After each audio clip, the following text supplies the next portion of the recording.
চিকিৎসক নিয়োগে জুডিশিয়াল সার্ভিসের আদলে বাংলাদেশ স্বাস্থ্য সার্ভিস গঠনের সুপারিশ করেছে স্বাস্থ্য খাত সংস্কার কমিশন। এছাড়াও বিনামূল্যে প্রাথমিক স্বাস্থ্যসেবা, সরকারি হাসপাতালে জনবল নিয়োগ, অত্যাবশ্যকীয় ওষুধের তালিকা বৃদ্ধি, রোগীদের বিদেশমুখিতা কমাতে নতুন হাসপাতাল নির্মাণের প্রস্তাব করেছে কমিশন।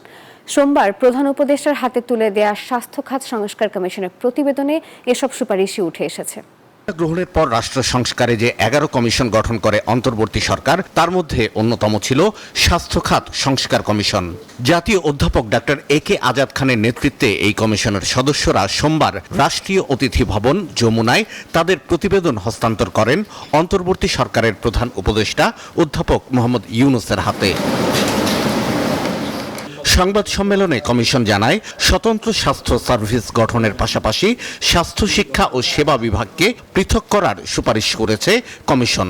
সুপারিশ করা হয়েছে প্রাথমিক স্বাস্থ্য সেবাকে সাংবিধানিক বাধ্যবাধকতা ও অধিকার হিসেবে স্বীকৃতি দিতে। আমরা বলছি যে প্রাথমিক স্বাস্থ্য সেবা যে মানুষ ফ্রি পেতে পারে, তার জন্য এখনই একটা আইন তো অর্ডিন্যান্স দিয়ে করতে পারেন তারা।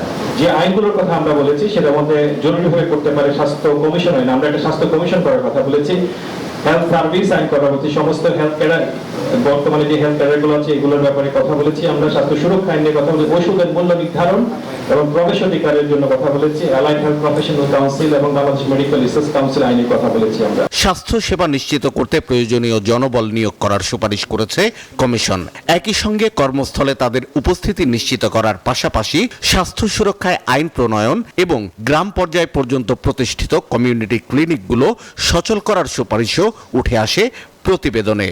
আমরা প্রপোজ করেছি যে একটা বাংলাদেশ স্বাস্থ্য কমিশন যে ওভারসি করবে, পলিটিক্যাল ইস্যুগুলো আলাপ করবে, আর স্বাস্থ্য সেবা বিভাগ সেটা কিন্তু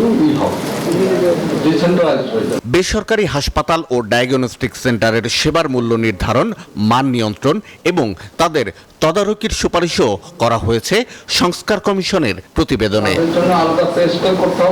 শাহ আলী জয়, নিউজ 24, ঢাকা।